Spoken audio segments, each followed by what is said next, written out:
चालू हो गए। हाँ, चैट भेज दो। नमस्कार, गुड मॉर्निंग, स्वागत है आपका अपने चैनल पर।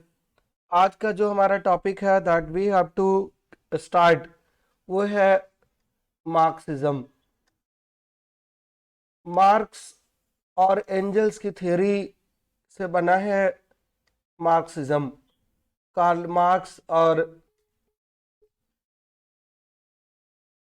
कार्ल मार्क्स के साथ उनके दोस्त फ्रेडरिक एंजल्स, यद्यपि दोनों ने मिलकर के जिस थ्योरी को प्रपाउंड किया था, जिसकी बिगिनिंग करी थी, वो मार्क्सिज्म बिल्कुल नहीं था। उन्होंने शुरू किया था कम्युनिज्म को। राइट, किसको शुरू किया था उन्होंने? उन्होंने शुरू किया था कम्युनिज्म को, और कम्युनिज्म बाद में बदल करके मार्क्सिज्म हो गया है। और काम इन्होंने क्या किया था? मार्क्स और एंजल्स ने, दोनों ने मिलकर के, मार्क्स, कार्ल मार्क्स इनका पूरा नाम है, और दूसरे का नाम था Frederick, FRIEDRICH, Frederick, ENGELS, Frederick angels. Right, 19 century के ये दोनों फिलोसोफर्स थे, इकोनॉमिस्ट थे, और इन्होंने काम क्या किया? They located all forms of culture.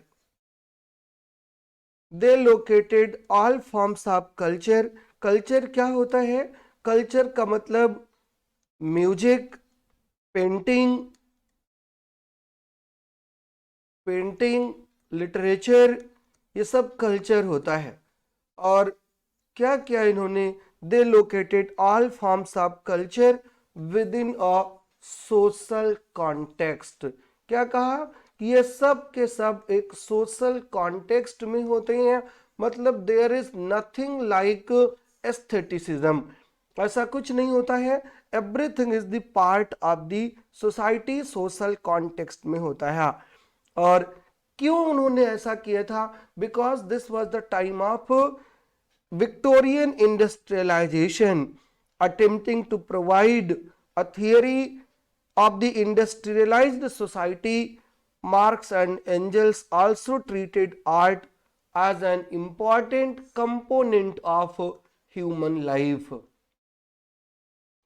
Art भी ह्यूमन लाइफ का एक इंपॉर्टेंट कंपोनेंट है।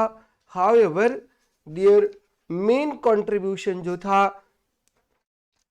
वो था to locate so called aesthetic realms such as art within the context of politics, economics and history. इन सब को, पूरे कल्चरल फॉर्म्स को, उनको कैसे देखना था? एक चश्मा उन्होंने बनवाया, एक स्पेक्स उन्होंने बनवाया, और वो स्पेक्स क्या था? पॉलिटिक्स का।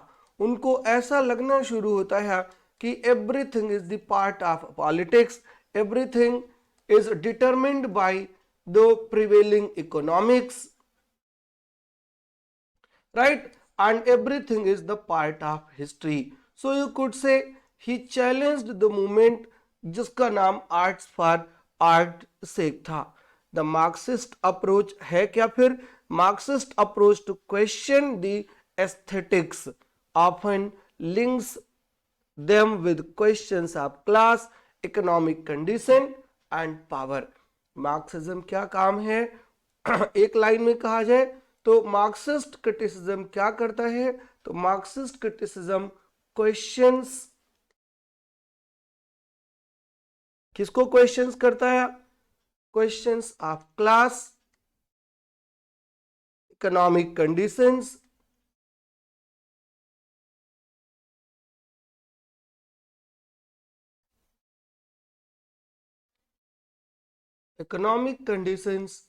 Politics and power.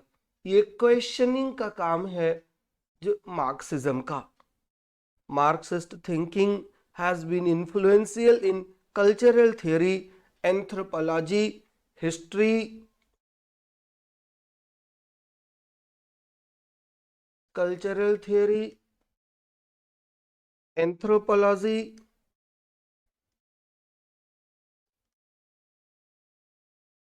history,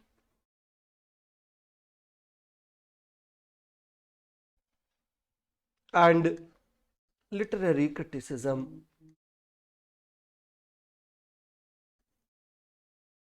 इतना एरिया कवर करता है ये, और it is one of the most political forms of cultural theory. Most political form है कल्चरल थियोरी का।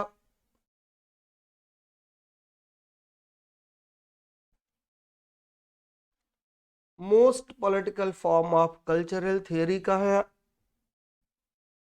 because it links art with the actual conditions within a particular culture, and it sees forms of art not as some special realm but intimately linked to the existing power relations within a particular culture. Marxist criticism explores power relations embedded and concealed in cultural texts. क्या काम करता है ये? Power relations की बात करता है। हमारे लिटरेचर में अगर हम देखें तो पावर रिलेशंस कहाँ पर? वो पावर रिलेशंस जो कि एम्बेडेड हैं। कहाँ एम्बेडेड हैं? और एम्बेडेड ही नहीं है, कंसील्ड भी हैं, जो जनरली दिखते नहीं हैं इन कल्चरल टेक्स्ट्स।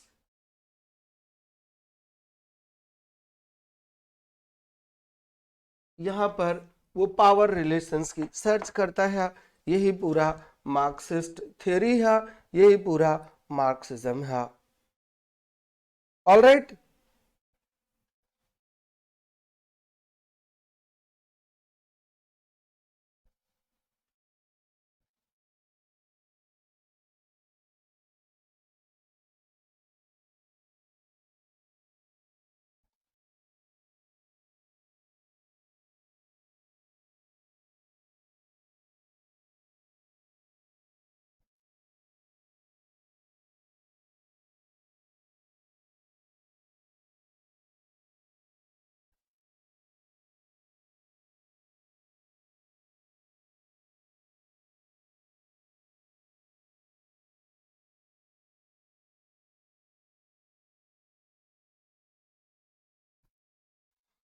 जी निष्ठा, गुड मॉर्निंग, कैसे हो? जितने लोगों ने ज्वाइन किया है सभी को सुबह वाली गुड मॉर्निंग। सभी का वेलकम है, सभी का स्वागत है।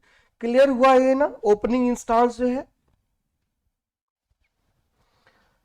by the 19th century nations such as England had become industrialized societies।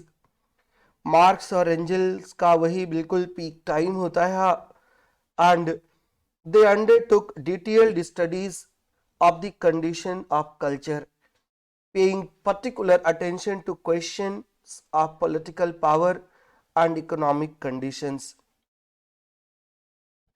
Oh, you are most welcome, Nishtha. Thank you for asking. Nothing that in industrialized societies, political power rested with individuals or groups of individuals who controlled the factory or the industry. Marks के लिए जो सबसे important terms है, terminology की बात पहले कर लें। सबसे इंपॉर्टेंट टर्म है उनके लिए क्लास। Good morning Divya. सबसे इंपॉर्टेंट टर्म है क्लास, और आप सब लोग क्लास में हैं। क्लास होता क्या है? क्लास सोसाइटी में एक डिवीजन की बात करता है, और कहता है society consists of two classes, right? In Marxist thought, class refers to economic groups within a society. Class refers to economic group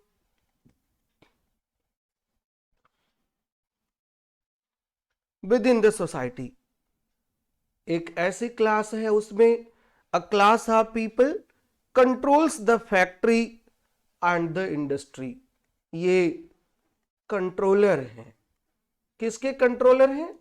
industry के। देखिए विक्टोरियन इंग्लैंड के टाइम पे लिख रहे थे ये, तो उस समय जो प्रोमिनेंट चीज थी सोसाइटी में फैक्ट्री और इंडस्ट्री, एक ये क्लास है और दूसरा उनकी क्लास है जो यहां पर काम करते हैं। और वो काम करने वाले लोग कौन हैं? वो कंट्रोल्ड पीपल हैं, वो वर्कर्स हैं। एक कंट्रोलर की क्लास है और एक वर्कर्स की क्लास है, ये दो क्लास है। और इसके लिए वो दो अलग अलग टर्म यूज करते हैं। जो कंट्रोलर है, जो कैपिटलिस्ट हैं, जिनकी कंपनी है, जो फैक्ट्री ओनर हैं, उनके लिए क्या टर्म यूज करता है? BOURGEOISIE,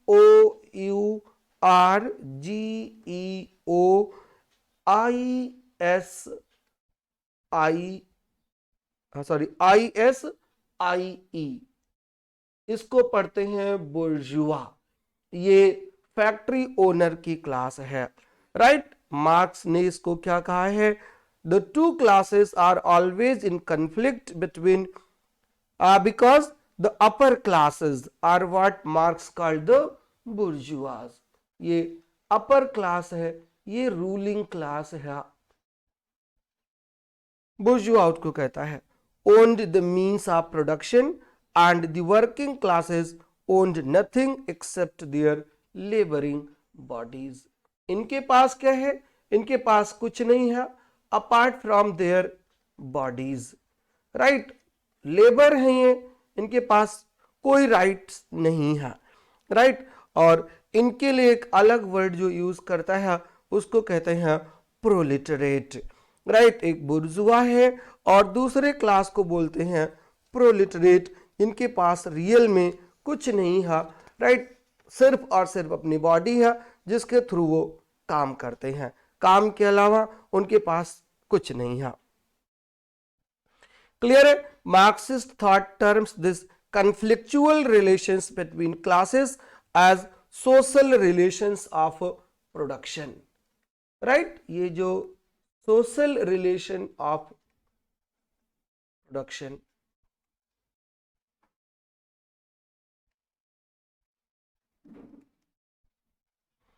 जहां समझ में ना आए, कोई भी टाइप की प्रॉब्लम हो, तुरंत नॉक करिएगा।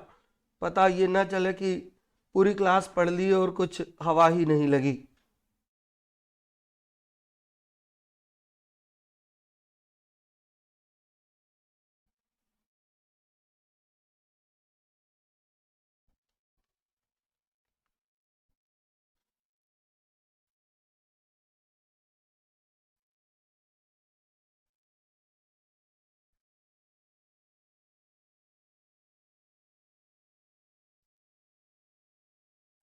PROLET ARIAT, ये प्रोलेटरेट हैं, ये वर्कर्स हैं। ये सोसाइटी का डिस्क्रिमिनेशन है। जी ज्योति, सुनीता, गुड मॉर्निंग। दो कैटेगरी है सोसाइटी की। एक कैटेगरी को upper class owner of the factory जो है, और दूसरी वर्कर है, वर्कर्स को प्रोलिटरेट कहते हैं और अपर क्लास के लोगों को बुर्जुआ कहते हैं। और इन दोनों के बीच का जो रिलेशन है बुर्जुआस और कैपिटलिस्ट का, वो क्या है? बुर्जुआस और दूसरी जो ग्रुप है लेबर क्लास का, वो सोशल रिलेशन ऑफ प्रोडक्शन कहलाता है। These social relations are conflictual because they are exploitative। exploitative कैसे हैं? जो डोमिनेंट क्लास है, जो कंट्रोलिंग अथॉरिटी है, डोमिनेंट क्लासेस जो हैं, they seek to control the working class. ये वर्किंग क्लास को सिर्फ कंट्रोल करने का काम करते हैं, राइट। ये इनको कंट्रोल करने का काम करते हैं। कैसे कंट्रोल करने का काम करते हैं? क्यों करते हैं? Because their profits depend on an जो है efficient management of the working class. Marxism argues that this relation between classes is the one that structures the society itself, right. सबसे इंपॉर्टेंट चीज यहां पर क्लियर क्या है? वो ये है कि for Marxism the economic realm, the means of production, The classes, the ownership of the means of the production is the most important realm in any society, and class is the basic unit of society. Class society की basic unit है और इनका जो conflict है, right, इनका जो social relation है production का, कि एक काम करता है और दूसरा उसका बेनिफिट उठाता है, ये काम करने वाले लोग हैं और ये जो लोग हैं ये इनको बेनिफिट मिलता है, तो काम ये करे और फायदा इनको मिले, यही सोशल रिलेशन कहा जाता है। प्रोडक्शन का सोशल रिलेशन है। ठीक है,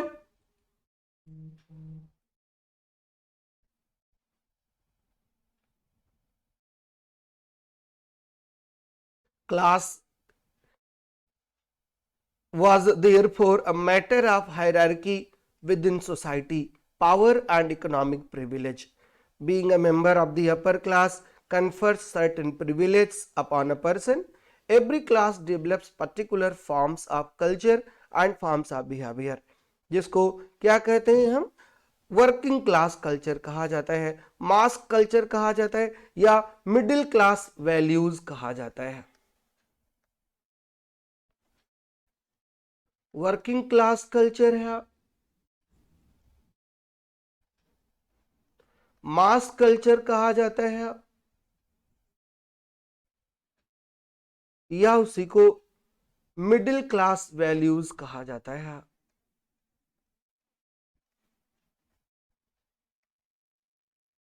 किसको, हर क्लास जो होती है ना सोसाइटी की, every class develops particular forms of culture and forms of behavior, forms of culture and forms of behavior।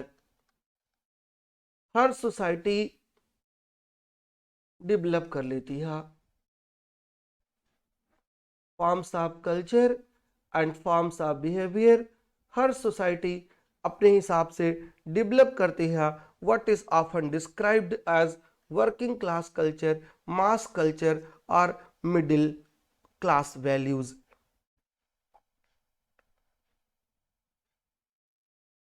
Right, ध्यान देने की बात तो यह है कि अभी तक हम जितनी बात कर रहे हैं ना उसमें कुछ भी इकोनॉमिक कंडीशन से रिलेटेड नहीं है।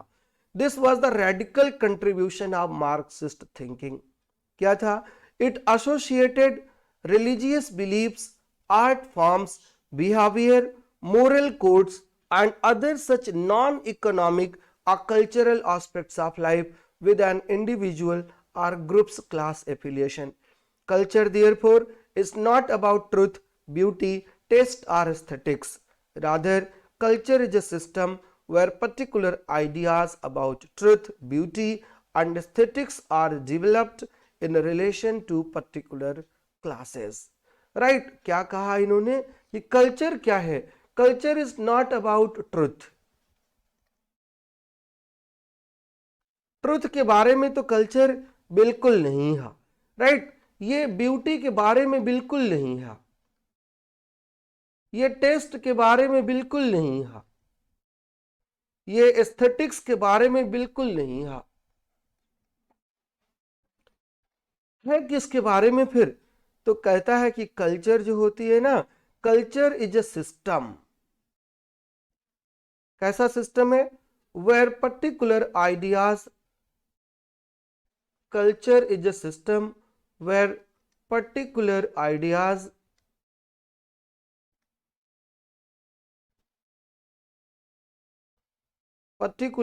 ideas about truth, beauty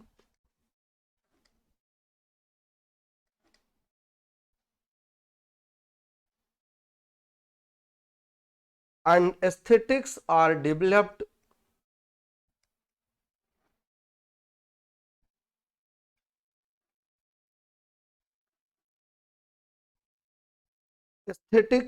developed in relation to particular classes.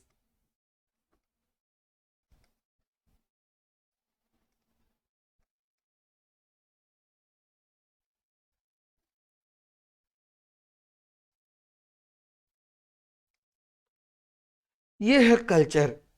Test becomes a marker of upper class identity in the 19th century, when aspects of the working class culture, the street play, the football match, the comedy, boots, and diet, become classified as filthy, crass, crude, tasteless, and ugly. In sharp contrast to these forms of culture visible in working class sections, there emerged high culture. जैसे high culture में क्या होता है, opera, art gallery, the novel of ideas. उदाहरण के लिए देखा तो to bring the debate closer home, the films of Satyajit Ray और Shyam Benegal are treated as intellectual और artistic even though the crowds do not go to watch them. उनको लोग देखने नहीं जाते हैं, लेकिन फिर भी उनकी फिल्में चलती हैं और अवार्ड भी मिलता है।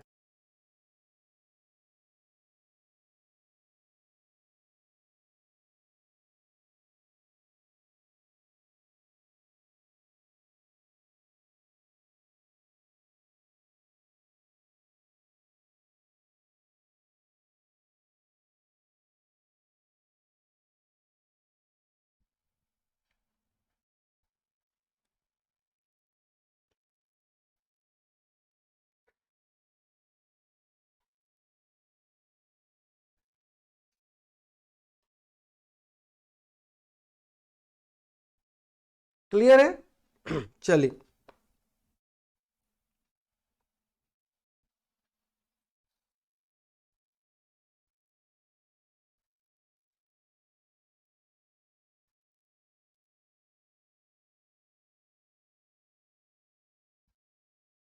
कुछ और टर्म्स पर आते हैं जो सिग्निफिकेंट है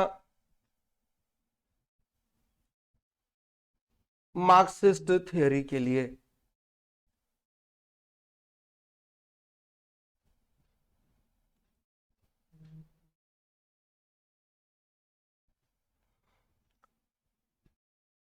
कल्चर तो आपको बता ही दिया ना, cultural products like films, the afternoons of opera or comic books are created and consumed in particular contexts. Such products explain the world to us.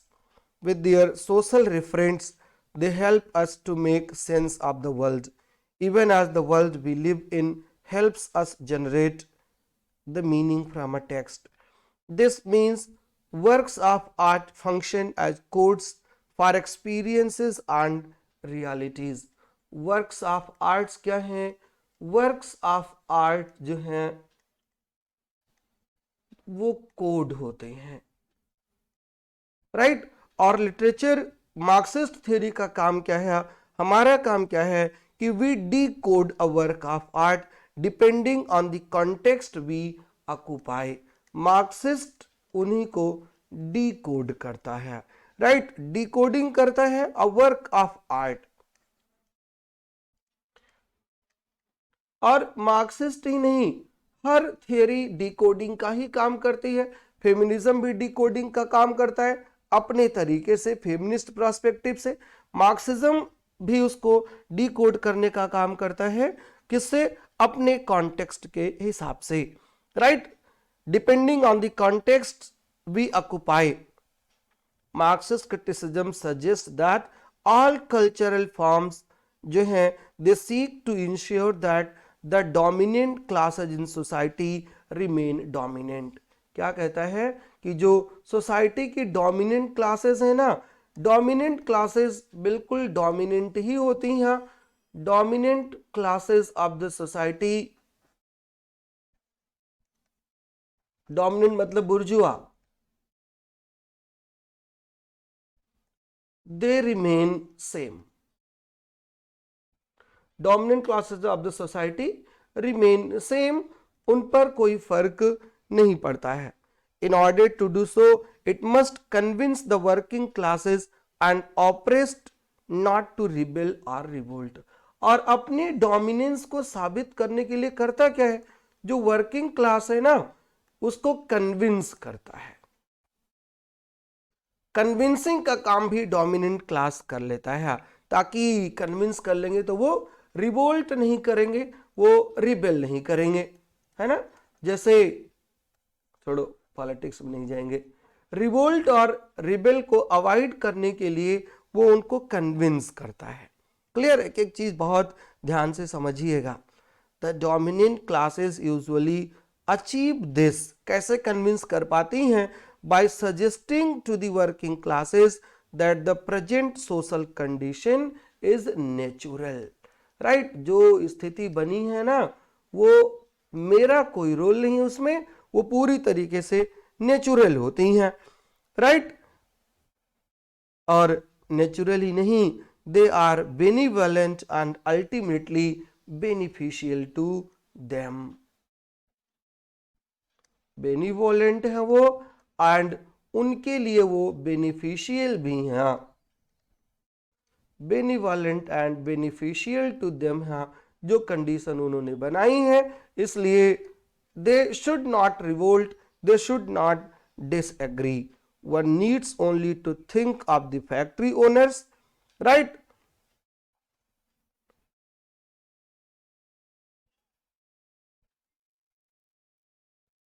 और in order to achieve this convincing argument about the just and natural order of things, the dominant classes need to control the kinds of art and cultural products that circulate.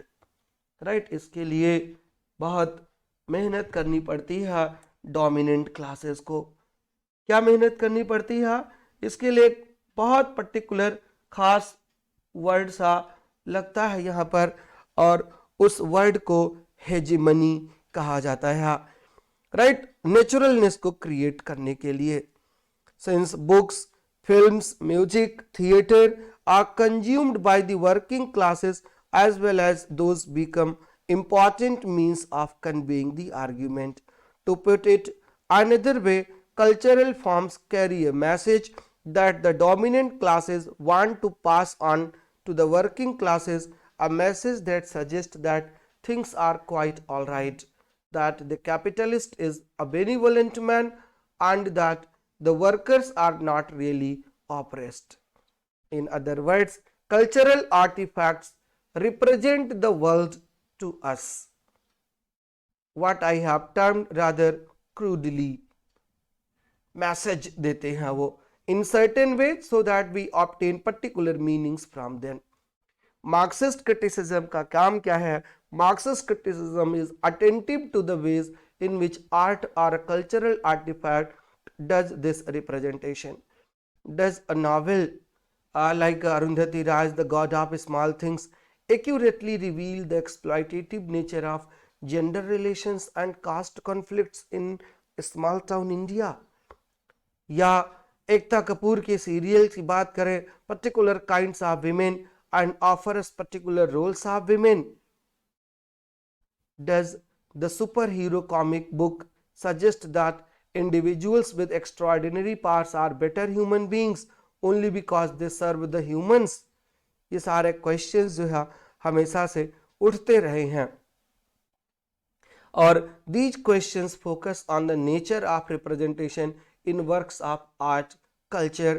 These are the questions that we need to ask if we are to understand the full implications of what we see, we read, or we consume.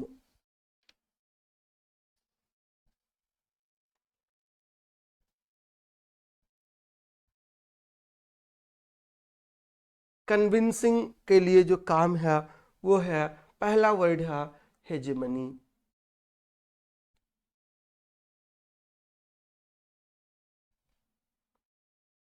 Hegemony क्या होता है?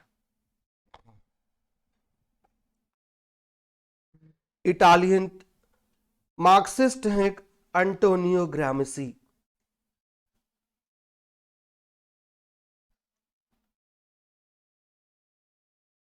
Antonio Gramsci popularized the word hegemony.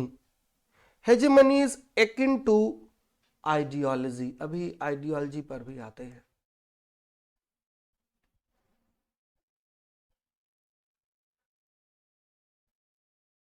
It includes ideology, because hegemony works most effectively when the dominated accept their domination. ये वो convincing वाला matter है कि जो dominant class है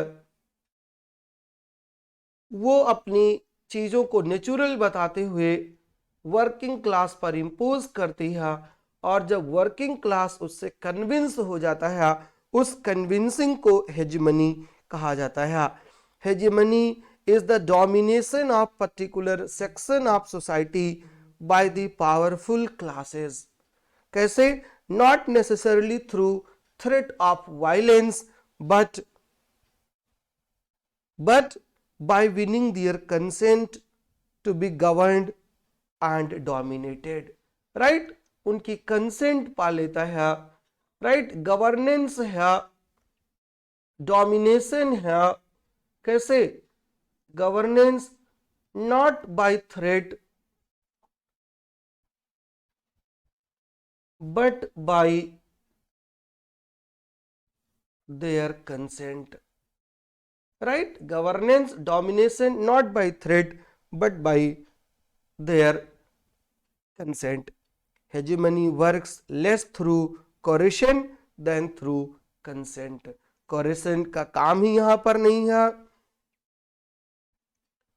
राइट? मारना पीटना धमकाना नहीं है, नेचुरल ऑर्डर उसको प्रूव कर देना है, और नॉट कोरिशन बट कंसेंट, कंसेंट से उन पर रूल करना है, राइट? यही पूरा कॉलोनियल एस्पेक्ट है जो बाद में पोस्ट कॉलोनियलिज्म में इम्प्लीमेंट होता आपको दिखेगा, राइट? ये काम है हेजेमनी का, एंटोनियो ग्रामसी, और ग्रामसी का पॉपुलराइजेशन है टर्म हेजेमनी का।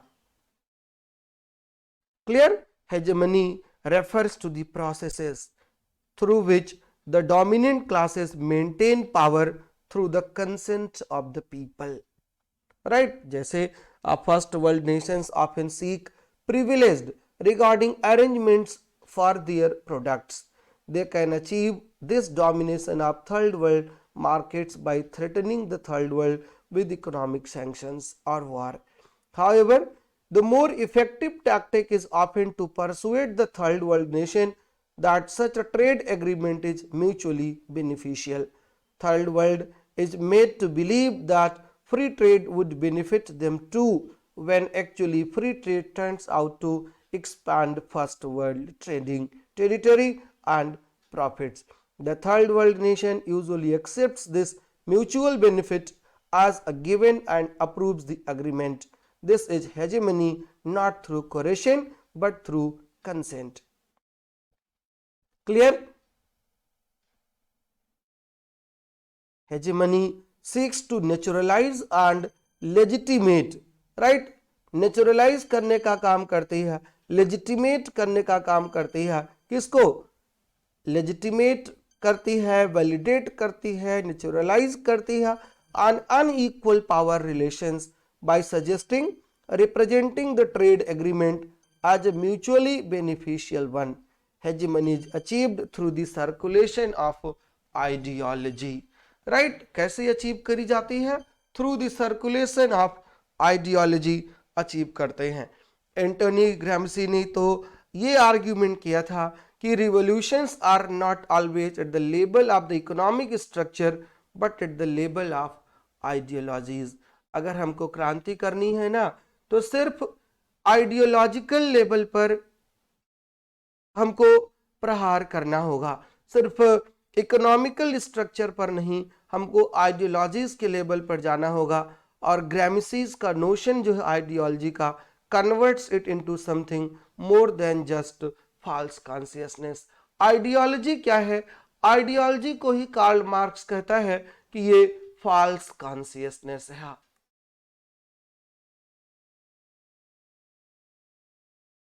आइडियोलॉजी फॉल्स कॉन्शियसनेस होती है, राइट? मेड ऑफ किससे बनती है ideology? Misrecognising the true nature of our material lives and social roles.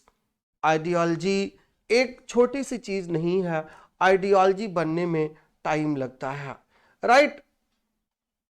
Marx and Engels argued that the capitalist mode of production justified and naturalized itself through certain patterns of thoughts or ideas.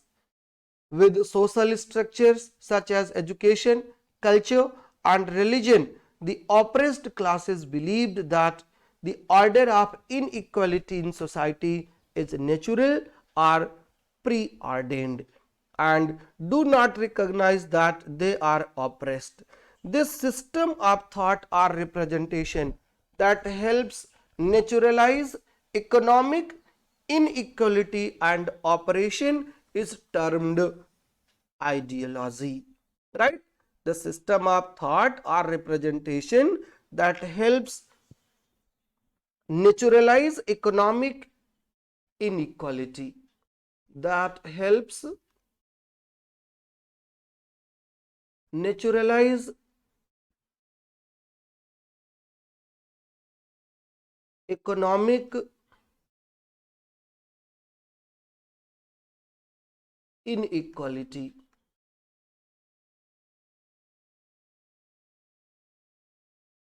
and operation.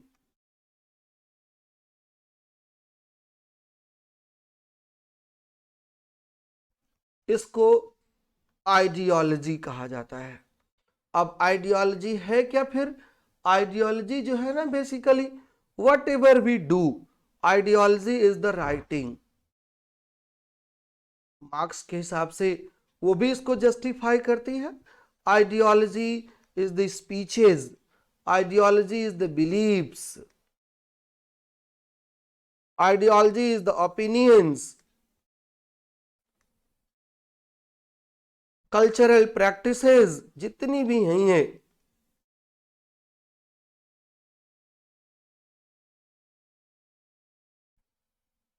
that assert the naturalness and necessity of economic practices. The ideology is an instrument of power, right? Ideology is an instrument of power. और वो instrument किससे बनता है? वो हमारे speech, हमारे opinion और हमारे आर्टिकल से बनता है। It helps prop up the dominant classes by naturalizing an exploitative relationship and convincing the working classes that this is how things are. Ideology prevents the recognition of operation by the oppressed.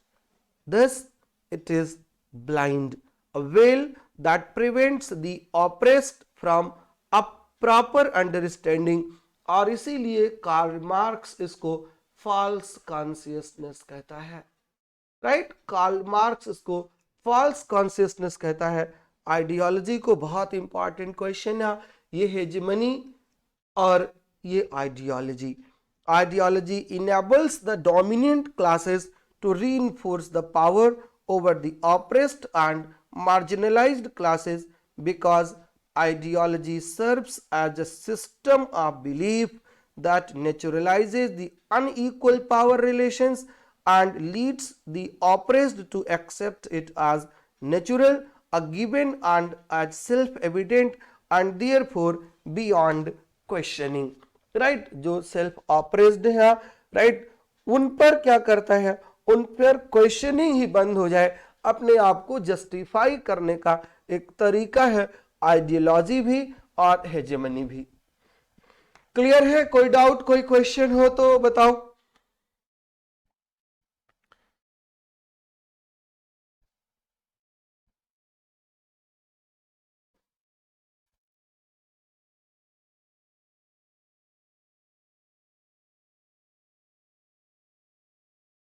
No question?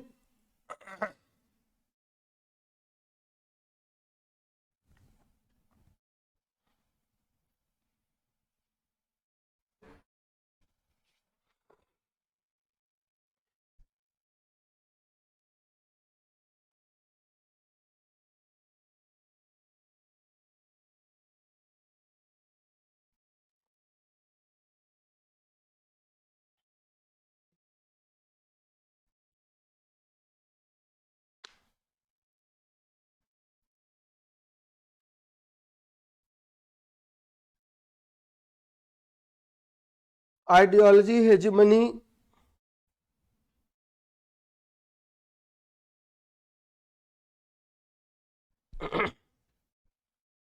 ये आज है criticism है, 2 बार 3 बार देखिएगा video.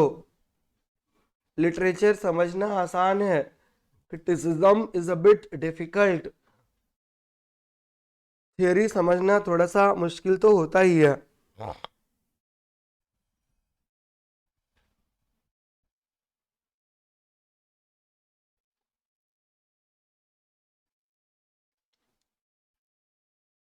Ideology जब बन जाती है ना एक बार, फिर इसको सस्टेन किया जाता है,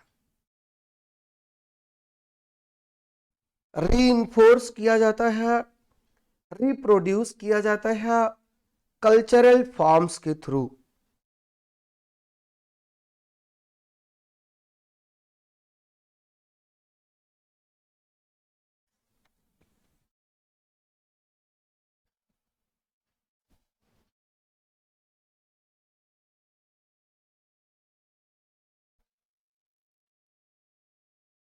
एक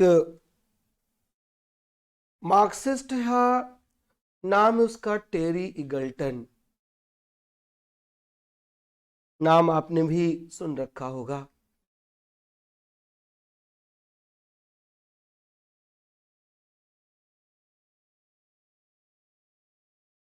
टेरी इगल्टन कहता है कि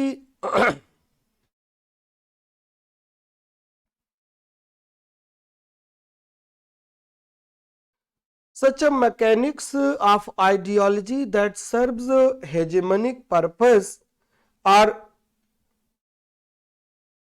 summarized by Terry Eagleton. Ideology works according to Eagleton through 6 different strategies. 6 different strategies से आइडियोलॉजीज काम करती हैं। कैसे? By promoting believes and values, by promoting believes and values congenial to it।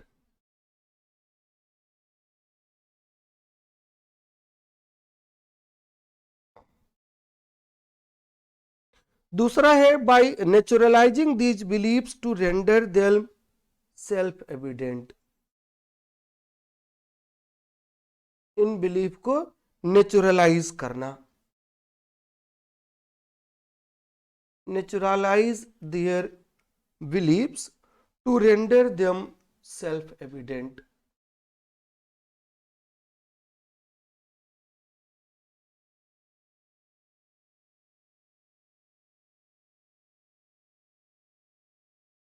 और फिर उस बिलीफ को यूनिवर्सलाइज करता है, यूनिवर्सलाइजिंग दीज बिलीव्स।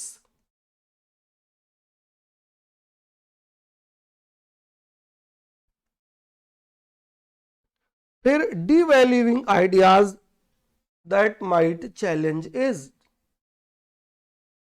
डिवैल्यू करता है सॉरी उन आइडियाज को जो इसको चैलेंज कर सकते हैं।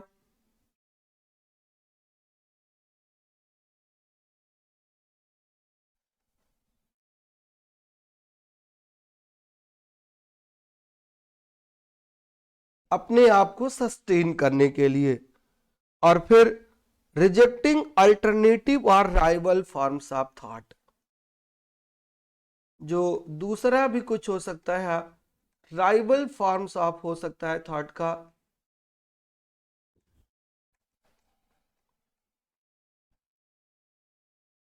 उसको खत्म करता है। और फिर जो सोशल रियलिटी है उसको ऑब्सक्योर करता है।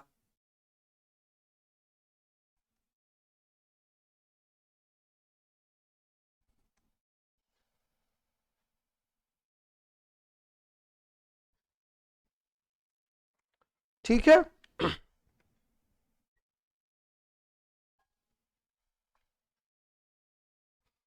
एक जो फिल्म मेकर होता है और या जो एक आर्टिस्ट होता है need not be deliberately setting out to portray the Muslim as a terrorist or as the American as a savior.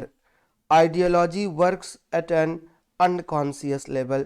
Consumer culture proposes that consumers are free to choose their product. However, the task of advertising and branding is to convince us to choose particular products.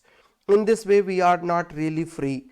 For example, using a doctor to sell a toothpaste uses several kinds of consumer ideology.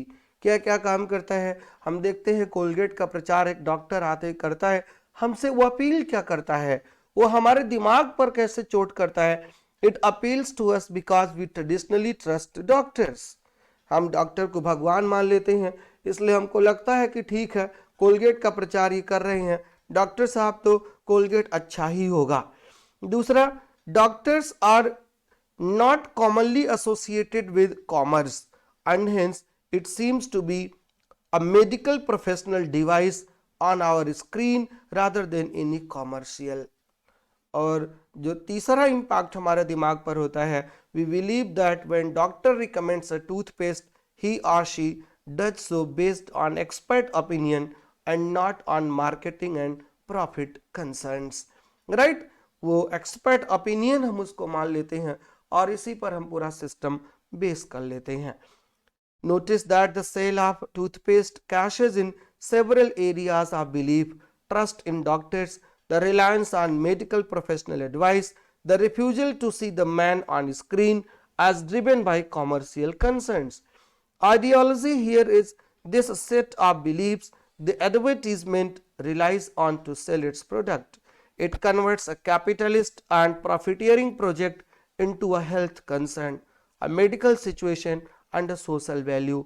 This is the mechanics of ideology.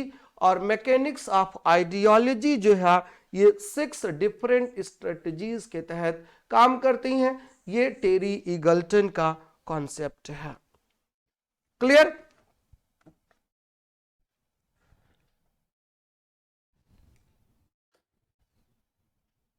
कोई confusion तो नहीं है?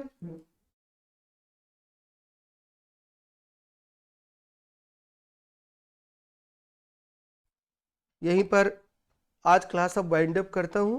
कुछ emergency में जाना है.